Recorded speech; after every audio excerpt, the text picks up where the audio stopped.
First, humanap ng mga popsicle na hindi mo na kailangan. Sa likod, i-tape mo dito yung pantay-pantay yun. Pantay-pantay. Yan, pantay-pantay na i-tape mo siya dito para hindi siya gumalaw. Then, bumalik na tayo sa harapan. Then, ito na yung harapan. Ayusin mo muna.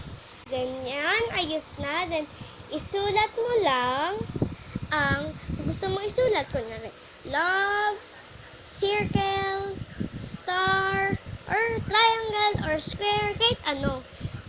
Basta kung gusto mo, gawin mo lang. Diba? Then, gulo-guluhin mo na siya. And gumamit ng kahit isang guwit lang ng papel at itali mo. Katulad lang nito. Then, ito na! Then, ibigay mo sa taong gusto mong ibigay. O, ito na. O, talaga! Thank you! Then, bubuin niya na! Yay! Bye-bye! Thanks for watching! Bye!